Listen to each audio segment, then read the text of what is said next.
ఈ ఉదయకాల సమయంలో ప్రభు మనతో మాట్లాడి బలపరచును గాక. ఆమేన్. ఇది నా వాక్య ధ్యాన నిమిత్తమై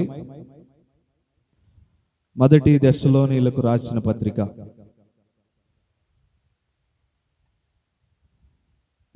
4వ అధ్యాయం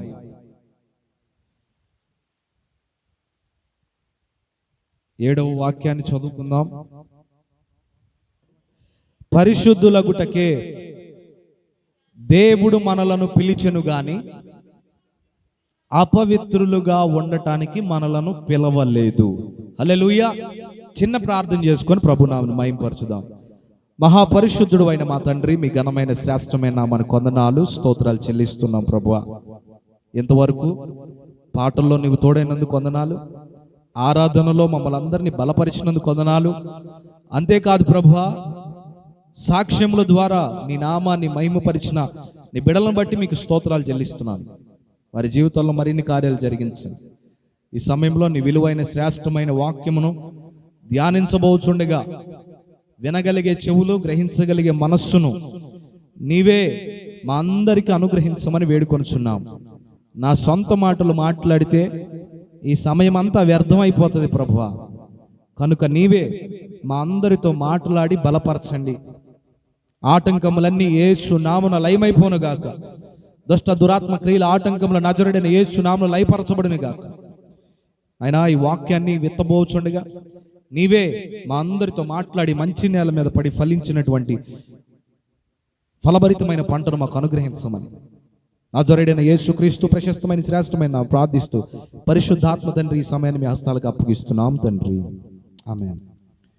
దేవుని వాక్యం తెలియజేయబడుతున్న మాట ఏంటంటే, 1వ తెస్సలోనియులకు రాసిన పత్రికలో 4వ అధ్యాయం 7వ వాక్యంలో అంటున్న మాట మరలా ఒకసారి మైక్లో చదవమా. పరిశుద్ధులగుటకే దేవుడు మనలను పిలిచెను గాని అపవిత్రులుగా ఉండుటకు పిలువలేదు. Praise the Lord. For God hath not called us unto uncleanness but unto holiness. ఏంటి దీని అర్థం అంటే, దేవుడు మనలను పిలిచాడు. మొదటి విషయం, దేవుడు మనలను పిలిచాడు. అంతే కదండి. పిలవపోతే మీరు వచ్చి ఇక్కడ కూర్చునేవాళ్ళ? చెప్పాలి. దేవుడు మనల్ని పిలిచాడు కాబట్టి మీరు వచ్చి ఇక్కడ కూర్చున్నారు. పిలవనోళ్ళందరూ కూడా కొంతమంది బయట ఉన్నారు. మరొక విషయం ఏంటంటే, పిలిచినా కూడా ఆ పిలుపును పక్కకు పెట్టి వెళ్ళిపోయిన వాళ్ళు కూడా ఉన్నారు. లేకపోతే ఈ ఖాళీ సమయంలో మీరు ఎన్ని పనులు చేసుకోవచ్చు చెప్పండి. ఆహారం సిద్ధపరచుకోవచ్చు, లేకపోతే ఇంకొక పనులు ఉండొచ్చు. కానీ మీరు అందరూ వచ్చి కూర్చున్నారు అని అంటే ప్రభువే మిమ్మల్ని పిలిచాడు. ఆయన పిలవకపోతే ఆయన వద్దకు రావటం అసాధ్యమే. అంటే మనం గుర్తుపెట్టుకోవాల్సిన విషయం ఏంటంటే, మొదటిగా ఆయన ద్వారా పిలువబడిన వారము.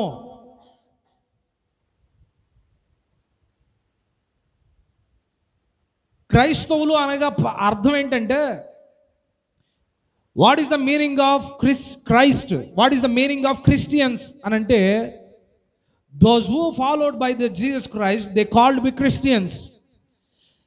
యేసు క్రీస్తు ప్రభుని ఎవరైతే వెంబడిస్తారో వారు క్రైస్తవులు. ఆయన అభిరుచులను బట్టి ఎవడైతే నడుచుకుంటాడో, ఆయన ప్రవర్తన వంటి ప్రవర్తన ఎవడైతే కలిగి ఉంటాడో వాడు క్రైస్తవునిగా పిలువబడ్డారు. అంతేకాదు, ఆయన అంటున్నటువంటి మాట ఏంటంటే, క్రైస్తవులు అనగా పిలువబడిన వారు అని అర్థం. క్రైస్తవులు అనగా ఏర్పరచబడిన వారు, పిలువబడిన వారు. ఎక్కడికి పిలువబడ్డారు చెప్పండి? చర్చిలోకా, లేకపోతే ఫలానా ఊరిలోకా, ఫలానా పనిలోకా, ఫలానా వివాహ వేడుకకు ఆహ్వానం అందితే అక్కడికి పిలువబడ్డారా? పిలుస్తాలు చాలా ఉంటాయి. రకరకాల కార్యక్రమాలకు పిలుస్తూ ఉంటారే, ఆ పిలుపు లోకపరమైన పిలుపులు ఉంటాయి.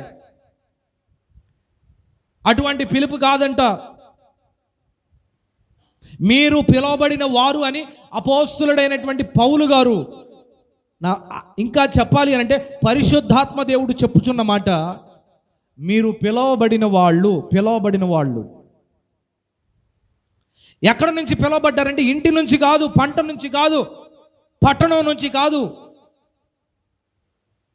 లోకములో నుంచి మీరు పిలవబడ్డారు. లోకములో నుంచి మీరు సపరేట్ చేయబడ్డారు.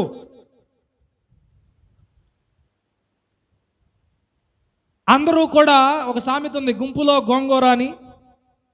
ఈ గుంపులోనే ఉంటామనే వాళ్ళు ఉంటారు. అంటే ఈ గుంపు దేనికి సాదృశ్యం అంటే లోకానికి సాదృశ్యం. లోకంలో అందరూ నివసించడానికి ఇష్టపడతారండి, అంతే కదా. ఇప్పుడు చర్చిలోకి వచ్చి కూర్చోవాలంటే కష్టమేగా. అదే గనక ఇదే కార్యక్రమాన్ని తీసేసి ఒక రికార్డ్ డ్యాన్సో లేకపోతే నృత్య ప్రదర్శన జరుగుతుంది, అందరూ రావాలహో అనగానే ఆ సాటింపేసినోడు వెనకాల వెళ్ళిపోతారు. ఇక ఆడెళ్ళి అక్కడ కూర్చునేదాకా కూడా కాదు, ఆ సాటింపోడు వెనకాల వెళ్ళిపోతారు. పలానా వాళ్ళు వస్తారంట, డ్యాన్స్ టీం వస్తుందంట, పలానా మ్యాజిక్ టీం వస్తుందంట, పలానా జిమ్మిక్కులు చేసే టీం వస్తుందంట అనగానే ఇక ముందు అక్కడ కార్యక్రమం సేవకుడు రాకముందే ఏం చేస్తారంట, వెళ్ళిపోయి ముందు ఎప్పుడు వస్తాడో ఎదురు చూస్తూ ఉంటారు కూర్చొని. దౌర్భాగ్యం. ఇది లోకపరమైనటువంటి గుంపు. కానీ పిలవబడిన వారు కొద్దిగే. దేవుని వాక్యం సెలవిస్తే పిలవబడిన వారు అనేకులు, ఏర్పరచబడిన వారు కొద్దిమందే అని రాయబడి ఉంది. కానీ ఇక్కడ లోకములో నుంచి వేరు చేయబడిన వారు, లోకములో నుంచి లోపలికి దేవునిలోనికి పిలవబడిన వారు కొంతమందే, పిలుపు అందుకున్న వారు కొంతమందే.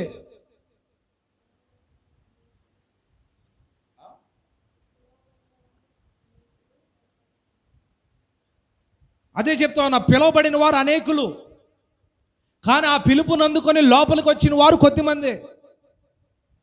అర్థమవుతుందండి. ఇప్పుడు సువార్త కూడికి జరుగుతుంది, ఉద్యోగ కూడికి జరుగుతుంది అని అంటే ఎవడైనా వస్తున్నాడంటే రావట్లేదు. ఆ పొగేస్తారు, లైట్లు వేస్తారు, పాటలతో ఉర్రెకెత్తిస్తారు, అలాగే పాట పాడితే కింద ఈలలేస్తారు, సంగీతంతో మై మరిచిపోండి అనే మాట మనకు వినబడుతుంది. మై మరిచిపోండి అనే ఆ కూడికకు పేరు.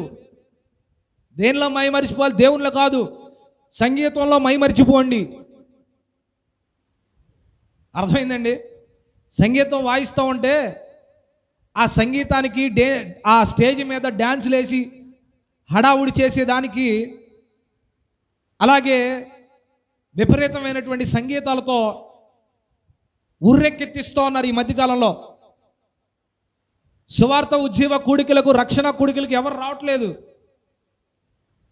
సంగీత 24/7 worship, 24 hours worship, 5 hours worship, 6 hours worship అంటే దానికి వెళ్తున్నారు. వీరు పిలవబడింది దేనికి అని అంటే దీనికే అన్నట్లుగా ఉన్నారు. అర్థమవుతుందండి. డైరెక్ట్గా లోకం అంటే అపవాది ఇప్పుడు ఏం చేశాడంటే ట్రెండ్ మార్చాడండి. అపవాది ఇప్పుడు వాడి విధానాలు మార్చుకున్నాడు.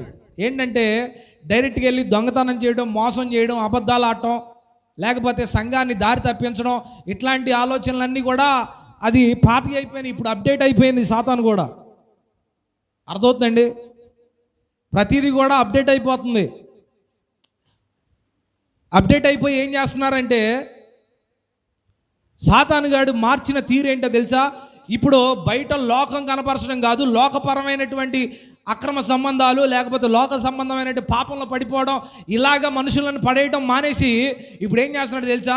వీళ్ళని ఎలాగో క్రైస్తవుల్ని పడేయలేం కాబట్టి అసలు క్రైస్తవ్యంలోనే ఈ కొంపటి తెచ్చి పడద్దాం అని లోకాన్ని తీసుకొచ్చి సంఘంలో వదిలేశాడు. అర్థమైందండి. లోకాన్ని తీసుకొచ్చి సంఘంలో పెట్టేశాడు. అందుకే వాడు ఏం చేస్తాడంటే ఒక్కొక్కడు వచ్చి అంటాడు 24 గంటలు వర్షిప్ అంటాడు. ఇక వాక్యం ఉండదు, ప్రార్థన ఉండదు, ఏముండదు. సంగీతం వెనకాల లైట్లు, లిరిక్స్, రకరకాల కార్యక్రమాలు, ఆ పొగలేయటం, ఆ లైటింగ్లకి ఆకర్షితులైపోయి యవనస్తులు కింద కూర్చొని ఈలలేస్తా ఉర్రెక్కెత్తిస్తూ ఉంటారు, పాటలు పాడుతూ రకరకాల సంగీతాలతో. మరికొంతమంది ఏమో తప్పుడు బోధలతో, తప్పుడు వాక్యాన్ని బోధిస్తూ సంఘాన్ని దారి తప్పించేస్తున్నారు. అబద్ధ ప్రవక్తలు లోకంలోకి వచ్చేసారు. అబద్ధ ప్రవక్తలు సంఘాల్లో ఉంటున్నారు. ఏమంటారంటే, ఇక ఎందుకో నీకు green car, green building, green అంతా కూడా నీ లైఫ్ గ్రీనరీగా ఉంటుంది, పో, దేవుడు నాకు చెప్పాడు పో అని అంటున్నారు. ఇక ఈ నమ్మేసి పని పాట లేకుండా ఇంటికాడ కూర్చొని ఎప్పుడు ఆ గ్రీన్ కార్ వస్తుందా, ఎప్పుడు ఆ గ్రీన్ బిల్డింగ్ కడతానని ఆలోచిస్తూ కూర్చుంటున్నారు. ఇదొక తప్పుడు వైఖరి, తప్పుడు బోధ. పిలవబడిన వారిని పాడు చేయడం. ఇక్కడ రాయబడిన మాట ఏంటనంటే, మీరు లోకములో నుంచి పిలువబడ్డారు. ఆ మాట చదవండి. 4వ అధ్యాయం 7వ వాక్యం, 1 దశలోనిలకు రాసిన పత్రిక. పరిశుద్ధులగటానికే ప్రభు మనలను పిలిచెను, కానీ అపవిత్ర కార్యాలు చేయడానికి మనలను పిలవలేదండి. అర్థమవుతుందండి? లోకంలో పడిపోయి లోకాన్ని మందిరాల్లోకి తెచ్చి, లోకాన్ని సంఘాల్లోకి తెచ్చి, లోకాన్ని సంఘంలోనికి అపవాది రకరకాల కోణాలుగా తీసుకొస్తున్నప్పుడు ఆ అపవిత్రతను నువ్వు పట్టించుకొని, ఆ అపవిత్రతను నువ్వు అంటించుకోవడమని కాదు. మీరు పిలువబడింది మొదటిగా లోకంలో నుంచి. లోకమనగా అపరిశుద్ధంగా మార్చబడిపోయింది, పాపంతో నిండిపోయింది. లోకమనగా పాప సాంప్రదాయాలతో నిండిపోయింది, పాప జీవితం కలిగి ఉన్నట్లుగా కనబడుతుంది. ఆ లోకంలో ఉన్న మురికిని నువ్వు అంటించుకోవద్దు. మీరు చూడండి, మీరు వ్యవసాయం చేస్తూ ఉంటాం కదండి, మనకు బాగా తెలుసు. చెరువుల్లో ఏముంటాయి అంటే కలవ పూలు అని, తామర పూలు ఆ చెరువుల్లో వస్తూ ఉంటాయి. ఆ చెరువులో వచ్చినప్పుడు కొన్ని ప్రాంతాలు ఎలా ఉంటుందంటే, క్రిందంతా బురదగా ఉంటుంది మొత్తం. నీరు పెద్ద పరిశుద్ధంగా కనపడదు, నీరు అంత శ్రేష్టమైనదిగా ఉండదు. కానీ చూసారా, దానికి ఉన్న విలువైన గుణలక్షణం ఏంటో తెలుసా? అది వండడానికి బురదలో ఉన్నా కూడా ఈ బురద కొద్దిగా తీసుకెళ్ళి దాని మీద వేసారు కూడా జర్రం జారిపోద్ది. చిన్నప్పుడు మేము దాన్ని చూసి ఆశ్చర్యపోయి ఆడుకుంటూ ఉండేవాళ్ళం. దాని మీద మనం బురద తీసుకెళ్ళి వేయండి, అది అలా జర్రం జారిపోతుంది. ఆ బురదను పట్టుకోదు ఈ తామర పువ్వు. ఈరోజు నేను అంటాను, లోకములో ఒక ఇప్పుడుండి కాసేపట్లో వాడిపోయే ఆ పూలకే అంత శ్రేష్టమైన గుణలక్షణం ఉంటే, యేసుక్రీస్తు ద్వారా పిలువబడిన నీలో ఎంత అద్భుతమైన క్వాలిటీ ఉండాలి చెప్పండి. పిలువబడ్డారు మీరు, ఇప్పుడు లోకంలో లేరు. లోకములో నుంచి దేవునికి దేవుని సంబంధిగా పిలువబడ్డాం. అందుకే చూడండి, నేను ఉద్యోగం చేసేటప్పుడు కొంతమంది వెటకారంగా అనేవాళ్ళు, ఆదివారం మాత్రం నేను రాను, ఆదివారం మాత్రం నాకు కుదరదు అని నేను చెప్పేవాడిని. అలా అనేవాళ్ళు, ఆదివారం రా, నువ్వు ఈ ఒక్కరోజే రా, ఈ ఒక్కరోజు సోమవారం సెలవు తీసుకో కావాలంటే. నేను అనేవాడిని, ఆదివారం నా దేవునితో ఉన్న సంబంధాన్ని నేను కొనసాగించాలి. ఆ రోజు నుంచి అబ్బా ఈడు దేవుడు బిడ్డ రాయుడు, మన మాట వినడు రాయుడు అని అంటూ మొదలుపెట్టారు. అర్థమైందా? అయ్యో నేను ఎంటర్ అవుతుంటే అయ్యో దేవుని బిడ్డ వస్తున్నాడు చూడండి అనేవాళ్ళు. అదొక వెటకారం. ప్రభు బిడ్డలుగా మనం ఎక్కడున్నా, లోకంలో ఉన్నా కూడా మనం ప్రత్యేకించబడే ఉండాలండి, ప్రత్యేకించబడే ఉండాలి. అందుకే మనం పిలువబడ్డాం. మీరు లోకములో ఉన్న లోకము వంటి వారు కాదు, మీరు ప్రత్యేకించబడిన వారు. మీరు పరిశుద్ధులుగా ఉండాలి. లోకపు సాంప్రదాయాలు, లోకపు ఆచారాలు, లోక సంబంధమైనటువంటి విషయాలలో మీరు ఏకీభవించకూడదు. ఎందుకంటే మీరు పిలువబడ్డారు. నీవు పరిశుద్ధులుగా ఉండడానికి పిలువబడ్డావు, పరిశుద్ధురాలిగా ఉండడానికి పిలువబడ్డావు. దేవుని వాక్యం సెలవిస్తుంది, మీరు పిలువబడిన వారు అనగా ఏర్పరచబడిన వారు, దేవునికై ఎన్నుకోబడిన వారు, ఆయన రక్త సంబంధులు. నేను అంటాను, మొన్నటిదాకా లోకంలో బ్రతికామా? వాళ్ళు బూతులు మాట్లాడితే మనం బూతులు మాట్లాడుంటాంగా, వాళ్ళు సినిమాలకు వెళ్తే మనం సినిమాలకు వెళ్ళి ఉంటాంగా, ఆడెవడో త్రాగరా అని చెప్పి పరిమాల తాగుడు అలవాటు చేసి ఆడి కుటుంబాన్ని నాశనం చేసిన పరిస్థితుల్లో మన కుటుంబాల్లో ఉన్న వాళ్ళు కూడా అలాగే ఉండుంటారుగా. భయంకరమైనటువంటి విపరీత బుద్ధి కలిగిన వాళ్ళు ఉన్నారుగా, వాళ్ళతో కూడా మనం ఏకీభవించిన అనుభవాలు ఉన్నాయిగా. కానీ ఇప్పుడు మనం లేవేంటి అలాగా? ఎందుకు లేము అని అంటే, ఆ మురికి జీవితంలో నుంచి దేవుడు మనల్ని పిలిచి ఆయన పరిశుద్ధమైన మందిరంలో కూర్చోబెట్టాడు. దేనికి స్తోత్రం కలిగిన గాక. హల్లెలూయా, హల్లెలూయా. లోకంలో బూతులు ఆడుకుంటూ, సెటైర్లు వేసుకుంటూ, ఒకరి మాట ఒకరి గురించి ఒకరు అబద్ధాలు ఆడుకుంటూ, భార్యని భర్తని భార్య మోసం చేసుకుంటూ, లోకం ఇంకా అలాగే ఉంది. ఒకప్పుడు మన పరిస్థితి కూడా అలాగే ఉండొచ్చు. కానీ ఇప్పుడు అలా లేదు అని అంటే అర్థం, మన క్రీస్తు కొరకు పిలువబడిన వారము, క్రీస్తులో పిలువబడిన వారము. హల్లెలూయా, హల్లెలూయా. ఈ దశలోనికీయులు రాసిన పత్రికలో ఏం ఎక్కువైందంటే, కామాతురతలు ఎక్కువైనాయి అంట. వ్యభిచార సంబంధమైన కార్యాలు అధికమైపోయినాయి. పదే పదే దేవుని వాక్యం బోధిస్తున్నా కూడా వాళ్ళు లోబడలేక ఆ పాపాన్ని కొనసాగిస్తూనే ఉన్నారు. నేను అంటాను, వ్యభిచార క్రియలు మనుష్యునికి భయంకరమైన శాపాన్ని కొని తీసుకొని వస్తాయి. గుర్తుపెట్టుకోనండి బాగా. వ్యభిచార సంబంధమైన క్రియలను బట్టి మనుష్యుడు భయంకరమైనటువంటి శాపాన్ని అనుభవించి తీరతాడు. ఎందుకో తెలుసా? ఈ వ్యభిచారం, ఈ కామం ఏం చేస్తుందంటే మనిషికి వావి వరస తేడా తెలియకుండా చేస్తుంది. ఈ కామాతురత ఏం చేస్తుందంటే అతడు చిన్నవాడా అతడు పెద్దవాడా అని లేకుండా, భేదాన్ని లేకుండా తెలియజేస్తుంది.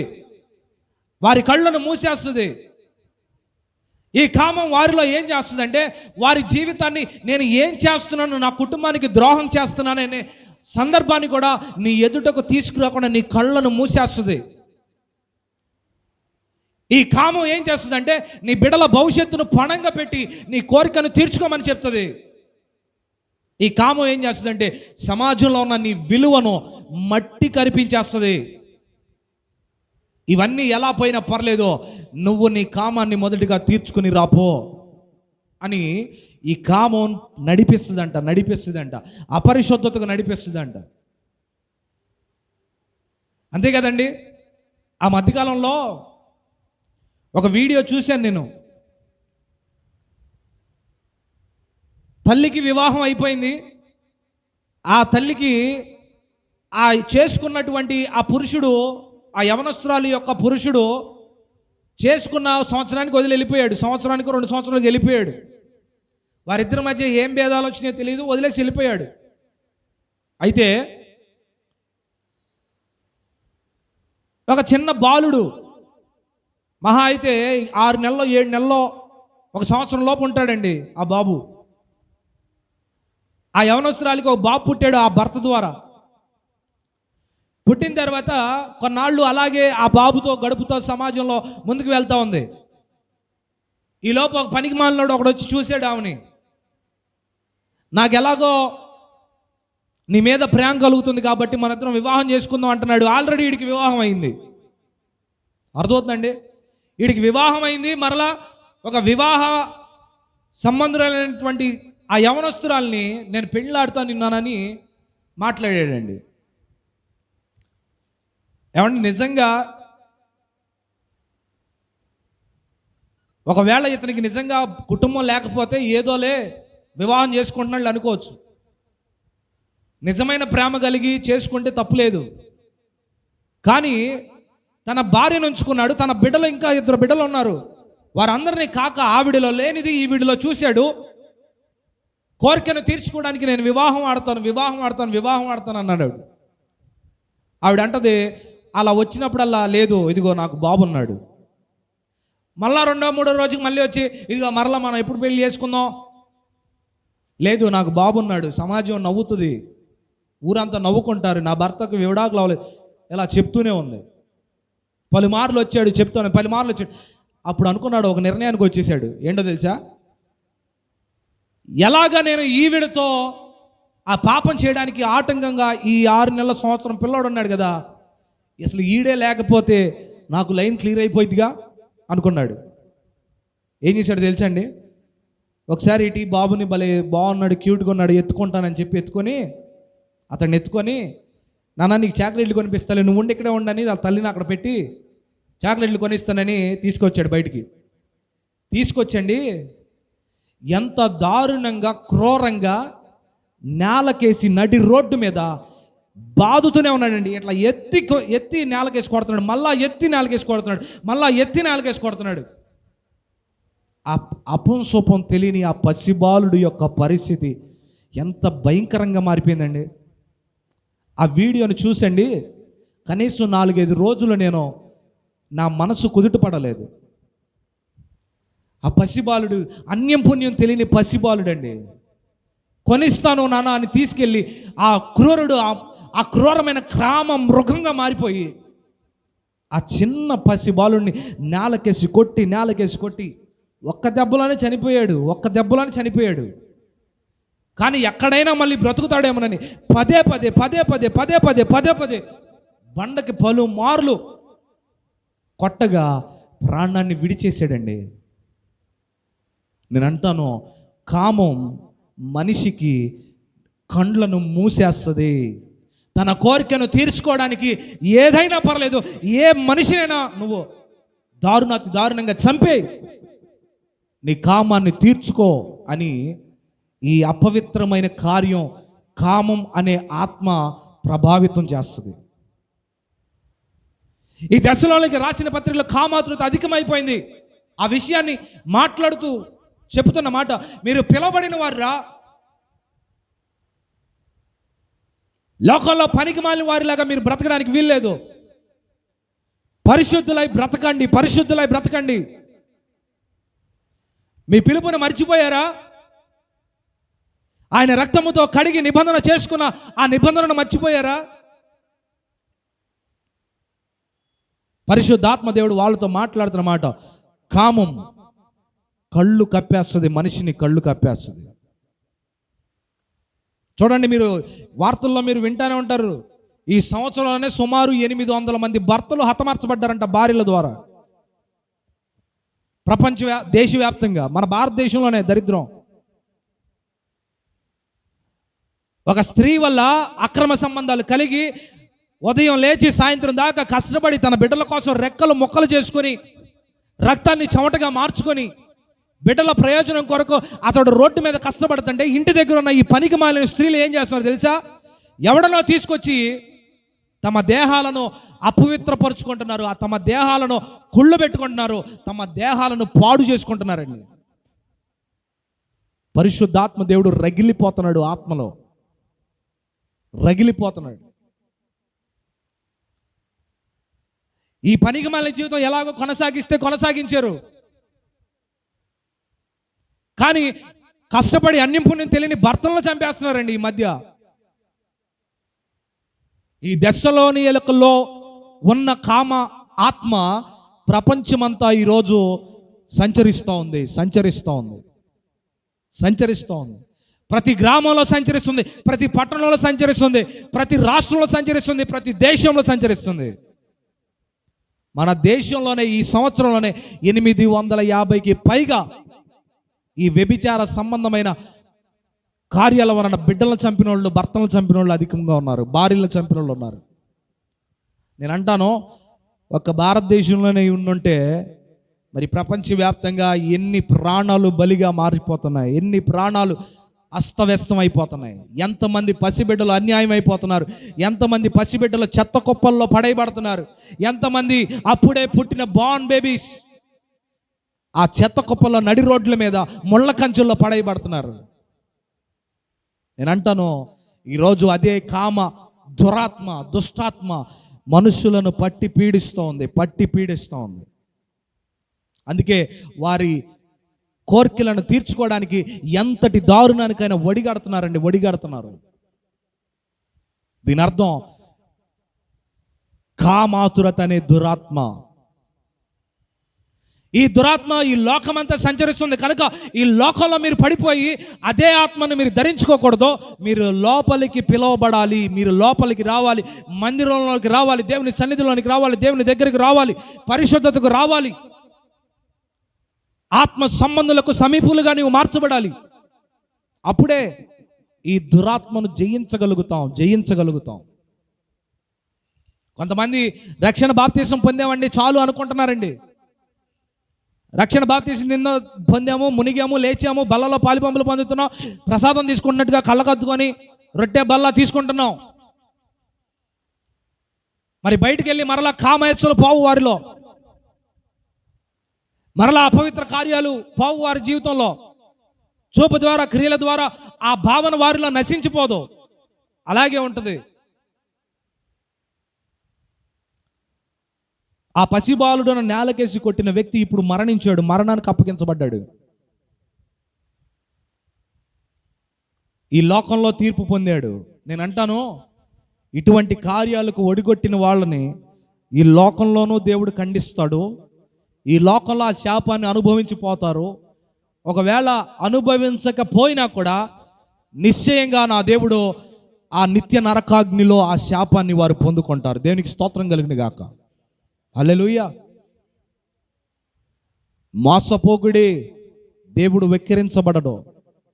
నీ భర్తను మోసం చేస్తున్నావా, నీ భార్యను మోసం చేస్తున్నావా, ఆహా నేను మోసం చేస్తున్నానని సంకలు కొట్టుకుంటున్నావా, దేవుడు వెక్కిరింపబడడన్న విషయాన్ని జ్ఞాపకం చేసుకోనండి. ఏది విత్తుతావో అది ఖచ్చితంగా కోసి తీరుతావు. మీరు పిలబడిన పిలుపు ఏంటో ఒకసారి మనం జ్ఞాపకం చేసుకుందాం. ఎఫెసీయులకు రాసిన పత్రిక 4:3 చదవండి. మీరు పిలువబడిన పిలుపునకు తగినట్టుగా దీర్ఘ శాంతముతో కూడిన సంపూర్ణ వినయముతోను చూడండి సాత్వికముతోను నడుచుకొనవలెనని. చాలు. ఇక్కడ ఏం కనబడుతుందండి? పిలుపుకు పిలవబడినట్లుగా మీరు బ్రతకండి, పిలవబడినట్లుగానే బ్రతకండి. ఆ మధ్యకాలంలో నేను చెప్పాను, ఏమని చెప్పాను? ఓ పాస్టర్ గారు ట్రైన్లో ప్రయాణం చేస్తూ ఉన్నాడంట. ప్రయాణం చేస్తుంటే అందరూ కూడా పేకాట్లు ఆడుకుంటూ ఉన్నారు. కాలక్షేపానికి పేకాట్లు ఆడుకుంటూ ఉంటే ఈ పాస్టర్ గారిని కూడా అడిగారంట, ఏవయా నువ్వు కూడా చేయరాదు అన్నాడంట. అంటే ఆయన అన్నాడు, ఈ చేతులు నావి కావండి, నా అయితే వేసేవాడిని అన్నాడంట. అదేంటయ్యా నీ చేతులు నీ కావంటున్నావు, విచిత్రంగా మాట్లాడుతున్నావు నువ్వు అంటే, అవునండి ఒకప్పుడు ఈ చేతులతో పాపం చేశాను, ఈ చేతులతో మీకన్నా అద్భుతమైన పాపాలు చేశాను నేను. కానీ ఈ చేతులు నా పాతి తీసేసి ఇదిగో యేసుక్రీస్తు ప్రభు వంటి మనస్సు కలిగిన ఆ చేతులు నాకు ఇచ్చాడు దేవుడు. దేనికి స్తోత్రం కలిగిన గాక. హల్లెలూయా. పరిశుద్ధమైన చేతులు నాకు ఇచ్చాడు.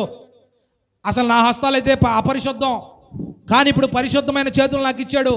ఈ చేతులు నావి కావు, దయచేసి నన్ను పిలవబాగండి అన్నాడు. పిలుపుకు తగిన బ్రతుకంటే అదండి. పిలుపుకు తగిన బ్రతుకంటే అది. ఒకప్పుడు పాపవే, ఒకప్పుడు పాప జీవితం బతికిన దానివే, ఒకప్పుడు పాప స్థితిలో ఉన్నవారమే. అప్పటికి ఇప్పటికీ తేడా ఉండాలి కదా. తేడా ఏమి లేకపోతే మనకి ఇంకా విలువేముందండి? క్రీస్తు రక్తం చిందించిన దానికి విలువేముంది? మన కొరకు ఒక మనిషి బలైన దానికి విలువేముంది? పిలుపుకు తగిన బ్రతుకు మనం బ్రతకాలండి. వాక్యం విని వెళ్ళిపోయి మరలా యథావిధి తదా ప్రజ అన్నట్లుగా కాదు. ఎన్ని ప్రసంగాలు విన్నా, ఎన్ని వాక్యాలు విన్నా నీలో మార్పు లేకపోతే వినడం ఎందుకు? పరిశుద్ధాత్మదేవుడు పదే పదే గర్దిస్తున్నా కూడా ఆ గర్దింపుకు లోబడకపోతే ప్రయోజనం ఏంటి?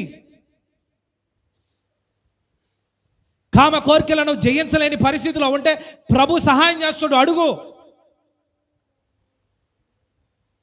ఆ దుష్టుని ఆత్మ సంబంధిగా నీవు మారితే నీ కళ్ళను వాడు మూసేస్తాడు, చిన్న పెద్ద తేడా లేకుండా చేస్తాడు, వావి వరస లేకుండా చేస్తాడు, తల్లి పిల్ల చెల్లి అక్క లేకుండా చేస్తాడు,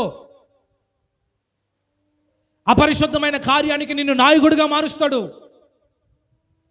తద్వారా కుటుంబం శాపకరం, కుటుంబం భయంకరమైనటువంటి క్షోభను అనుభవించాలి. నేను అంటాను, ఈ బండకేసి కొట్టిన వ్యక్తి ఎవడైతే ఉన్నాడో ఇప్పుడు తను పోతే పోయాడు, కానీ తన ద్వారా ఒక ప్రాణం పోయింది, తన ద్వారా ఒక స్త్రీ జీవితం అన్యాయం అయిపోయింది, తన ద్వారా ఇంకొక స్త్రీ, తన భార్య, తన బిడ్డలు అన్యాయం అయిపోయారండి. లోకంలో చెప్పుకోవడానికి కూడా ఫలానా వాడు నా భర్త అని చెప్పుకోవడానికి కూడా ఇప్పుడు వాడు లేకపోయినా కూడా ఆ పనికి మాలినోడి భార్యవా నువ్వు అనే పేరు పడిపోయింది. తల ఎత్తుకోలేని పరిస్థితి ఈ కామతత్వం తీసుకొస్తుంది. తల ఎత్తుకోనివ్వదండి, తల ఎత్తనివ్వదు. ఈరోజు సొదొమ గొమొర్రా పట్టణం ఎలాగా మారిపోయిందో ఈరోజు అనేక గ్రామాలు, అనేక పట్టణాలు అలా మారిపోతున్నాయి. సొదొమ గొమొర్రా పట్టణంలో భయంకరంగా దేవుని దృష్టికి కోపాన్ని రేకెత్తించిన సందర్భం ఏంటో తెలుసా? ఈ కామమే. వావి వరస లేకుండా చేస్తున్నటువంటి అక్రమాలను దేవుడు చూసి సహించలేకపోయాడు. దేవుని అగ్నిని క్రొమ్మరించేశాడు, దహించేశాడు అంతే దెబ్బకి. నేను అంటాను, దేవుని సంఘంలో అంటుకట్టబడిన నీవు, దేవుని రక్తంలో కడగబడిన నీవు, దేవుని ఉద్దేశాలలో ఇప్పుడిప్పుడే దేవునికి దగ్గర అవుతున్న నీవు, ఇదిగో ఆ ప్రాచీన స్వభావం వైపు మనం తిరగకుండా ఉందుమోగాక. ఆ పనికి మాలిన రోత జీవితాన్ని మనం ఎన్నడూకి జ్ఞాపకం చేసుకోకుండా ఉందుమోగాక. ఆ లోక ఊబిలో, పాపపు ఊబిలో, ఈ అపవాది కామతత్వానికి రేకెత్తిస్తున్నటువంటి దురాత్మ చిక్కులో మనం పడకుందుమోగాక, వాడి వలలో మనం పడకుందుమోగాక. హల్లెలూయా, హల్లెలూయా. ఒక యవనస్తుడు ఒక సేవకుడి దగ్గరికి వచ్చి మాట్లాడుతున్నాడు. ఏమంటున్నాడు తెలుసా? సేవకుడి దగ్గరికి వచ్చి వాక్యం అంతా బెంగళూరు ప్రాంతంలో జరిగిన ఒక సేవకుని విషయంలో జరిగిన ఒక విషయం ఒక సేవకుడి ద్వారా నాకు తెలిసింది. ఆయన వాక్యాన్ని బోధించాడంటే అయిపోయింది. బహుశా మీతో గడిచిన కాలంలో పంచుకొని ఉంటాను. వాక్యం బోధించాడంట. ప్రార్థన చేయించుకోవాల్సిన వాళ్ళు రండి, నేను ప్రార్థన చేస్తానంటే అందరూ చేయించుకొని వెళ్ళిపోయారు. లాస్ట్లో ఒక అతను ఉన్నాడు, మిగిలిపోయాడు. ఏమయ్యా చెప్పండి, నీ బాధ ఏంటి చెప్పండి అని అంటే ఆయన వచ్చి చెప్తూ మొదలుపెట్టాడండి, ఈరోజు వాక్యం నా కోసమే మాట్లాడింది, ఈరోజు వాక్యం నా కొరకే మాట్లాడారు, దేవుడు నాతోనే మాట్లాడాడు. నా బాధ ఏంటంటే నేను ఉదయాన్నే లేచి ఎవరైనా ఫ్రెష్ అప్ అవ్వడం, స్నానం చేయడమో, బాత్రూమ్కి వెళ్ళడం, లేకపోతే వేరే ఇతర క్రమాలు ఉంటాయి కదండి, అవి చేస్తూ ఉంటారు. కానీ నేను లేవగానే నేను ఎప్పుడైతే నిద్ర లెగిస్తానో నా చేతిలో పనికి మాలిన వీడియోలన్నీ చూడడం నాకు అలవాటు. చూడండి, ఈ పనికి మాలిన వీడియోలన్నీ చూడడం నాకు అలవాటు. నా రాత్రి ఈ వీడియోతోనే ముగించబడుతుంది, ఉదయం ఈ వీడియోతోనే ప్రారంభం అవుతుంది. ఇలా చూస్తూ నేనేమైపోయానంటే ఆఖరికి నా తల్లిని కూడా నేను మంచి చూపుతో చూడలేకపోతున్నాను అని అన్నాడు. నా తల్లిని కూడా నేను సరైన చూపుతో తల్లిగా నేను చూడలేకపోతున్నాను. ఆ పవిత్ర చిత్రాలే జ్ఞాపకం వస్తున్నాయి. నేను దీనిలో పడిపోయానండి, నాకు ఈ భయంకరమైనటువంటి వ్యాధిలాగా నాకు సోకింది, నేనేం చేయలేకపోతున్నాను, నా కోసం ప్రార్థన చేస్తారా అని అడిగాడు. చూసారా, ఈ అపవిత్ర కార్యాలు కనీసం ఇంటిలో కుటుంబంలో ఉన్న వారిని కూడా ఒక ఆప్యాయకరమైన చూపును చూడనీయకుండా చేస్తుంది. ఎంత దౌర్భాగ్యం చెప్పండి, ఎంత దౌర్భాగ్యం. పాపం పెట్టరేగిపోవట్లా, పాపం విస్తరించట్లా, అక్కడెక్కడో ప్రారంభమై ఆఖరికి మన ఇంటిలో, మన గృహంలో, మన బిడ్డలకే ఆ వ్యాధి సోకలా. నేను అంటాను, మీరు పిలవబడిన వారు కాబట్టి పిలుపుకు తగినట్లుగా బ్రతకడానికి దేవుని సన్నిధిలో వేడుకొనండి, బ్రతిమాలండి, మొరపెట్టండి. మీరు పిలుపుకు తగిన బ్రతుకు బ్రతకాలండి, పిలుపుకు తగిన బ్రతుకు బ్రతకాలి. ఈ భయంకరమైన పరిస్థితిని బట్టే కదా, ఈ కామ కోరికలను బట్టి, లేకపోతే ఈ అశ్లీలతను బట్టి, లేకపోతే వ్యభిచారాన్ని బట్టి, దొంగతనాన్ని బట్టి దోపిడీని బట్టి, వీటన్నిటిని బట్టే కదా మీరు మోయాల్సిన శాపాన్ని నేను మోసి రక్తాన్ని చిందించాను, ఒక నిబంధన స్థిరపరిచాను కదా. ఆ నిబంధన జ్ఞాపకం రావటం లేదా ఆ పాపపు ఊబిలో పడేటప్పుడు? అందుకే పరిశుద్ధాత్మ దేవుడు దుఃఖముతో, వేదనతో, బాధతో చెప్తున్న మాట, హలో, పిలువబడిన వాళ్ళేనా మీరు? అసలు రక్షణ పొందిన వాళ్ళేనా? బాప్తిజం పొందిన వాళ్ళేనా? రోడ్ల మీద పశువులకి మీకు తేడా లేకుండా పోతుందేంటి అని పరిశుద్ధాత్మ దేవుడు ఆత్మలో గద్దించి రాస్తున్న మాట. మీరు పిలబడిన వారు కనుక పరిశుద్ధులుగా ఉండటానికే ప్రయాసపడండి. పరిశుద్ధులుగా ఉండడానికే ప్రయాసపడండి. మీరు జంతువులు కాదు, నా రక్తం ఇచ్చి సంపాదించిన వారు మీరు, తల్లి గర్భంలో రూపించుకున్న వారు మీరు. ఆఖరికి విడిచిపెట్టకూడదని భాగ్యాన్ని విడిచిపెట్టక నేను మీ కొరకు ఈ లోకానికి వచ్చి నా సర్వాన్ని ధారపోసింది దేనికి అంటే మీరు పరిశుద్ధులుగా మారడానికి, పరిశుద్ధతను ధరించుకోవడానికి. 1 దశలోనికి రాసిన పత్రిక 2:13-14.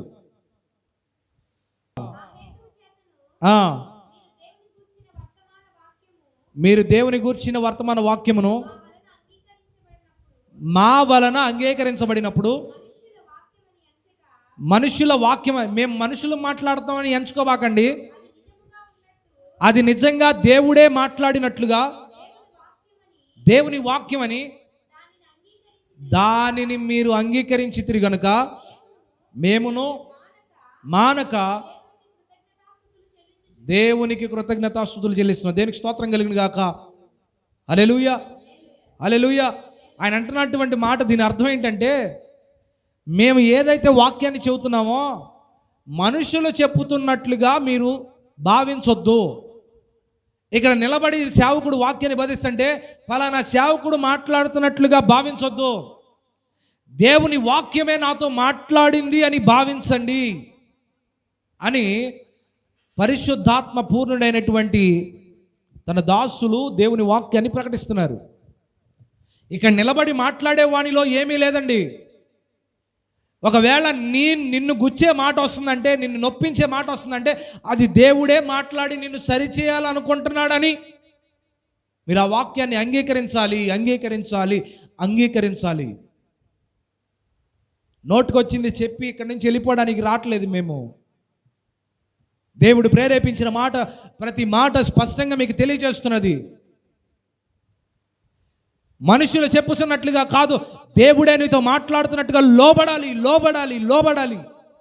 ఎంతకాలం ఇంకా ఆ అపవిత్రతలోనే బ్రతికి, ఆ అపవిత్రతలోనే జీవితాన్ని కొనసాగిస్తూ నాశనం చేసుకుంటూ, ఆ కామ కోరికలను తీర్చుకుంటూ బ్రతుకును నాశనం చేసుకుంటున్నావు. దేవుడి వాక్యం సూటిగా తెలియజేస్తున్నాడు. దేవుని వాక్యానికి లోబడుదువుగాక. అదే దశలోనికి రాసిన పత్రిక 2:3 చదవండి. ఏలయనగా ఆ బోధ కపటమైనది కాదు, అపవిత్రమైనది కూడా కాదు, అసలు మోసయుక్తమైనది కానే కాదు. సువార్తను మాకు అప్పగించడానికి, ఈ సువార్తను మాకు అప్పగించడానికి యోగ్యులమని దేవుని వలన ఎంచబడిన వారమై మేము ఒకే మాట చెప్తున్నామండి, మనుషులను సంతోషపెట్టే వారమి కాము, మన హృదయాలను పరీక్షించే దేవుడినే సంతోషపెట్టు వారమై ఉందుముగాక. హల్లెలూయా, హల్లెలూయా. మనం పిలవబడింది దేనికి? పరిశుద్ధులై ఉండడానికి. అంతే కదండి. మనం పిలవబడింది ఎందుకు? లోకంలో నుంచి బయటికి వేరు చేయబడింది ఎందుకు? ప్రత్యేకించబడింది ఎందుకు అని అంటే పరిశుద్ధంగా బ్రతకడానికి, పరిశుద్ధత ధరించుకోవడానికి, పరిశుద్ధులమై ఆయన సన్నిధిలో అడుగు పెట్టడానికి. అపరిశుద్ధమైన మనలను క్రీస్తు రక్తం ద్వారా కడిగింది దేనికేనంటే నీవు పరిశుద్ధంగా మార్చబడ్డానికే. ఈ వాక్యం బోధిస్తున్నటువంటి బోధ ఎలాంటిదంటే ఈ వాక్యం సత్యమైన బోధ అని మీరు గ్రహించండి. మిమ్మల్ని మోసం చేసే మాటలు ఇక్కడ మాట్లాడట్లేదు. మిమ్మల్ని లేకపోతే తప్పుడు దోవ పట్టించే మాటలు మాట్లాడట్లేదు. దేవుని వాక్యం, స్పష్టంగా ఉన్న వాక్యాన్ని, నీతో నాతో మాట్లాడుతున్న మాటకి లోబడమని దేవుని వాక్యం గర్తిస్తూ ఉంది. పరిశుద్ధమైన వాక్యం విత్తబడుతుంది. ఎంతమంది హృదయాల్లో చేర్చుకుంటున్నారో వారికే తెలియాలి. పరిశుద్ధమైన మాటలు విత్తబడుతున్నాయి, పరిశుద్ధమైన వాక్యం విత్తబడుతుంది. ఆ పరిశుద్ధమైన వాక్యానికి ఎంతమంది లోబడి పరిశుద్ధపరచబడుతున్నారో వారిని వారు ప్రశ్నించుకోవాలి. అంతేకాదు 1వ దశలోనికి రాసిన పత్రిక 2వ అధ్యాయం 13-14లో మహిమను ధరించుకోవాలి, ఆ పరిశుద్ధమైన మహిమను ధరించుకోవాలి అని చెప్తున్నాడండి. ఆ మహిమను ధరించుకుంటేనే, ఇక్కడ ధరించుకుంటేనే అక్కడ నీవు ఆయన సన్నిధిలో ప్రత్యక్షపరచబడతావు. ఈ పరిశుద్ధతను నీవు ధరించుకోకపోతే, అపరిశుద్ధతలోనే బ్రతికితే నిశ్చయంగా ఈ లోకములోనూ ఆ శాపాన్ని పొందుకుంటావు. నిత్య నరకాగ్నిలో నీ ఆత్మ కూడా ఆ శాపాన్ని పొందుకుంటుంది. దేవుని వాక్యం సెలవిస్తుంది, ఆయన మహిమను, పరిశుద్ధమైన మహిమను ధరించుకోనండి. ఈ కామాతురత నుంచి విడిపించబడండి. ఈ ఉదయకాల సమయానికి ఎంతమంది అయితే ఈ రీతిగా నడిపించబడుతున్నాడో, నజరేయుడైన యేసు నామమున ఈ దురాత్మ వారిని విడిచి వెళ్ళిపోనుగాక. నజరేయుడైన యేసు నామమున ఈ పనికి మాలిన అపవిత్ర ఆత్మ వారిని విడిచి వెళ్ళిపోనుగాక. మన గ్రామాన్ని విడిచి వెళ్ళిపోనుగాక. మన రాష్ట్రాన్ని, మన దేశాన్ని విడిచి వెళ్ళిపోనుగాక. పరిశుద్ధాత్మ మనలను ఆవరించునుగాక. పరిశుద్ధత మనలను కమ్ముకొనుగాక. పరిశుద్ధత మనలను నడిపించునుగాక. తలలు వంచండి, ప్రార్థన చేసుకుందాం. దేవుడి వాక్యం మన వెనుకల్లో దీవించి ఆశీర్వదించునుగాక. హల్లెలూయా, హల్లెలూయా. ప్రార్థన చేద్దామండి. వాక్య నిమిత్తం ప్రార్థన చేద్దాం. వాక్య నిమిత్తం ప్రార్థన చేద్దామండి. ప్రభువా, ఈ సమయంలో మీరు పిలువబడిన పిలుపుకి తగినట్లు బ్రతకండి. పిలువబడిన పిలుపుకి తగిన బ్రతుకును మీరు బ్రతకండి అని దశలోనికి రాసిన పత్రిక మాతో స్పష్టంగా మాట్లాడి తెలియచేస్తూ ఉన్నది. ప్రార్థన చేస్తారా? ప్రేరేపించబడిన వారు ప్రార్థన చేయండి. అయ్యా, వాక్యం ద్వారా నాతో మాట్లాడినందుకు వందనాలు. అందరూ ప్రార్థనలు ఏకీభవించుదామా? అందరు ప్రార్థనలు ఏకీభవించుదాం. నీ దయని బట్టి, నీ హల్లెలూయా. బట్టి నా ప్రభా, గత పునరుద్ధానం నుంచి పునరుద్ధానం వరకు నాయన మీరు పరిశుద్ధుడా, కింద భద్రపరిచిన దేవానికి స్తోత్రాలు ప్రభా. అయా, ఎంతమందికి లేనప్పటికీ ప్రభా మీరు మాకు అనుగ్రహించారు తండ్రి, నీకు స్తోత్రాలు. ఇప్పుడు దాకా నాయన నీ దాసునితో నాయన నిలబెట్టుకొని మాట్లాడిన విధానానికై నీకు స్తోత్రాలు ప్రభా. మా కోసం మాట్లాడిన దేవానికి స్తోత్రాలయ్యా. మా హృదయాలను తట్టి లేపాలని మీరు నా ప్రభా మాకు వర్తమానాన్ని తండ్రి, నీకు స్తోత్రాలు ప్రభా. అయా, మీరు మాతో మాట్లాడారని మేము నమ్ముచున్నాం దేవానికి స్తోత్రాలు ప్రభా. అయా, మా హృదయాలను గర్దించాలని మీరు మాట్లాడారు తండ్రి, నీకు వందనాలు ప్రభా, నీకు స్తోత్రాలు ప్రభా. అయా, నిలబడేది మనుషుడే కానీ మాట్లాడేది నేను అన్నావు తండ్రి, నీకు స్తోత్రాలు. అయా, మీరు మాతో మాట్లాడుతున్న విధానాన్ని బట్టి నీకు వందనాలు, స్తోత్రాలు ప్రభా. అయా నాయన, సొదొమ గొమొర్రా పట్టణాల వల్లే నా ప్రభా, అయా మా గ్రామం నశింపవ్వకుండా నా తండ్రి అందరము నాయన నీ మాటకు నీ లోబడి నా ప్రభా, నీ గర్తింపుకు లోబడే బిడ్డలుగా మమ్మల్ని ఉంచమని అడుగుచున్నాను దేవానికి స్తోత్రాలు ప్రభా. నాయన, ప్రతి ఒక్క బిడ్డను నాయన సొదొమ గొమొర్రా పట్టణంలో మా గ్రామం అలాగా అవ్వకుండా నా తండ్రి అయా నాయన ఎత్తబడే గ్రామముగా మీరు ఉంచమని అడుగుచున్నాను దేవానికి స్తోత్రాలు. అయా, ప్రతి హృదయాన్ని మీరు తాకండి దేవా నాయన, నీకు వందనాలు ప్రభా. ఈ వాక్యం ద్వారా వారి హృదయాలను గర్దించండి దేవానికి స్తోత్రాలయ్యా. ఈ వాక్యం ఉన్న ప్రతి ఒక్క హృదయాన్ని మీరుతో మాట్లాడమని అడుగుచున్నాను దేవానికి స్తోత్రాలు ప్రభా. అయా, మనుషులు మేము మాట్లాడితే వినరు కానీ నా ప్రభా మీరు గర్దిస్తే మీ గర్దింపుకు లోబడతారు తండ్రి, నీకు స్తోత్రాలు ప్రభా. అయా, ప్రతి ఒక్క హృదయాన్ని గర్దించమని అడుగుచున్నాను దేవానికి స్తోత్రాలు ప్రభా. ఈ లోకంలోను పాపంలోను ఈ జగట ఊపిలో పడిపోకుండా నా తండ్రి మమ్మల్ని లేవనెత్తమని అడుగుచున్నాను దేవానికి స్తోత్రాలు ప్రభా, నీకు వందనాలయ్యా. అయా, నీ దయను బట్టి నా ప్రభా ఇప్పటి వరకు నీ బిడ్డలతో మాట్లాడాడు తండ్రి, నీకు స్తోత్రాలు ప్రభా. మా గ్రామంలో బిడ్డలు నశింపవకుండా తండ్రి ఒక్కొక్క ఆత్మ నాయన వెలిగింపబడలాగా నాయన సహాయం చేయండి ప్రభా. ఎందుకంటే నాయన ఒక్కొక్క నర్ని ఆత్మ యెహోవా పెట్టిన దీపస్తంభం అన్నావు ప్రభా. అయా, దీపస్తంభాలాగా ఒక్కొక్క ఆత్మ వెలిగింపబడులాగా సహాయం చేయమని అడుగుచున్నాను దేవానికి స్తోత్రాలు ప్రభా.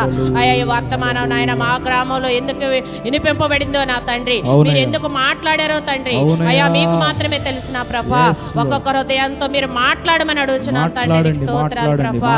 అయ్యా నీకు లోబడే బిడలుగా ఉంచమని అడుగుచున్నాను దేవానికి స్తోత్రాలు ప్రభా. ఈ పునరుద్ధాన దినమున నా ప్రభా, మరలా పునరుద్ధాన దినము వరకు నాయన ఈ వాక్యం విన్న ప్రతి ఒక్క బిడ్డ ఒక తీర్మానానికి వచ్చేలాగా సహాయం చేయమని అడుగుతున్నాను దేవానికి స్తోత్రాలు ప్రభా. ప్రతి ఒక్క బిడ్డతో మీరు మాట్లాడమని అడుగుతున్నాను తండ్రి. ప్రతి హృదయాన్ని గర్దించండి తండ్రి, నీకు స్తోత్రాలు ప్రభా. అయ్యా ఎందుకు నాయన విరిగా వినిపించారో తండ్రి నాయన, అయ్యా మీరు ఎందుకు మాతో మాట్లాడుతున్నారో తండ్రి, అయ్యా ఎందుకు గర్దిస్తున్నారో తండ్రి, అయ్యా నాయన శాపం మా గ్రామం మీదకి రాకుండా నా ప్రభా. అయ్యా నాయన మీరు ఉండండి నా తండ్రి, నాయన మా నాయన ప్రార్థించే గ్రామంగా చేయండి నా తండ్రి, ప్రార్థించే స్త్రీలుగా చేయండి తండ్రి, నీకు స్తోత్రాలయ్యా. ప్రార్థించే పురుషులుగా నిలబెట్టండి దేవానికి స్తోత్రాలయ్యా. యవనస్తులు మార్చండి దేవానికి స్తోత్రాలు ప్రభా. యవనస్తుల హృదయాలను గర్దించండి దేవానికి స్తోత్రాలయ్యా. యవన కాలంలో నీ కాడి మొయట బహుధన్యత అవుతండి, నీకు స్తోత్రాలు ప్రభా. అయా నాయన యవన కాలంలో ప్రతి ఒక్క బిడ్డతో మీరు మాట్లాడమని అడుగుతున్నాను తండ్రి. కుటుంబకైనా ఎడమకైనా ఈ పాపంలో లోకంలో పడిపోకుండా నా ప్రభా ప్రతి ఒక్క బిడ్డతో మీరు మాట్లాడమని అడుగుతున్నాను దేవానికి వందనాలు ప్రభా. ప్రతి ఒక్క బిడ్డని నిలబెట్టుకోమని అడుగుతున్నాను దేవానికి స్తోత్రాలయ్యా. నీ సేవా పరిచర్యల్లో ప్రభా ప్రతి ఒక్క బిడ్డ పాలు పంపుల భాగ్యాన్ని మాకు దయచేయమని అడుగుతున్నాను దేవానికి స్తోత్రాలు ప్రభా. ఇప్పటి వరకు ఎత్తబడిన వాక్యం ద్వారా మేమందరం బలపడులాగా సహాయం చేయమని అయా నీ దాసు నిలబెట్టుకొని నాయన మాట్లాడిన విధానాన్ని బట్టి నా ప్రభా నాయన మీకు కృతజ్ఞతాస్తుతులు చెల్లించుకుంటున్నాం తండ్రి, నీకు వందనాలయ్యా. నాయన బిడ్డ చేస్తున్న పరిచర్యను మీరు జ్ఞాపకం చేసుకోండి తండ్రి. ఆ పరిచర్యను 30 60 ఫలింపులాగా సహాయం చేయండి తండ్రి, నీకు వందనాలు, నీకు వందనాలు ప్రభా. నాయన రాకపోకల్లో నా తండ్రి అయ్యా అనేక చోట్ల వాడబడుతుండగా నా తండ్రి మీ బలముతో నింపమని అడుగుచున్నాను దేవా, నీ శక్తితో నింపమని అడుగుచున్నాను తండ్రి. ఎక్కడ మాట్లాడితే అక్కడ మీ పరిశుద్ధాత్మ వరముతో బిడ్డను మాట్లాడని అడుగుచున్నాను దేవానికి స్తోత్రాలు. ఎవరికి ఎక్కడ ఏ గ్రామంలో ఏ మనుషులకి ఏ వాక్యం కావాలో ప్రభా అట్లా వాక్యం అందించే కృప నా బిడ్డకు దయచేయమని అడుగుచున్నాను తండ్రి. అయ్యా మరి ముఖ్యంగా నాయన భారమైన సేవ మోస్తుండగా నా తండ్రి అయ్యా నీ బిడ్డ కావాల్సిన ఈవులు మీరు దయచేయమని అడుగుచున్నాను తండ్రి, నీకు స్తోత్రాలు నాయన. ఏది కొదువుగా లేకుండా నాయన మీ నామానికి అవమానముగా లేకుండా నా ప్రభా నీ బిడ్డను వాడుకోమని అడుగుచున్నాను దేవానికి స్తోత్రాలయ్యా. నాయన బలమైన హస్తముగా మీరు ఉంచండి తండ్రి, నీకు స్తోత్రాలయ్యా. ఆ బిడ్డ పట్ల మీకు కాపుదల దయచేయమని అడుగుచున్నాను తండ్రి, నీకు స్తోత్రాలు ప్రభా. తన రాకపోకల్లో మీరు తోడుగా ఉండమని అడుగుచున్నాను తండ్రి. మా గ్రామం చుట్టూ మీ పరిశుద్ధాగ్ని కంచి వేయమని నాయన మా వాక్యము ద్వారా మా హృదయాలు కదింపబడలాగా సహాయం చేయమని యేసయ్య నామమున అడిగి వేడుకొని పొంది ఉన్నాం తండ్రి, ఆమేన్. ప్రార్థన ఆలకించిన దేవాతి దేవునికి స్తోత్రాలు చెల్లిద్దాం. స్తోత్రం స్తోత్రం స్తోత్రం స్తోత్రం స్తోత్రం యేసు నామమున అడిగి పొందుకొని నాము తండ్రి, ఆమేన్ ఆమేన్.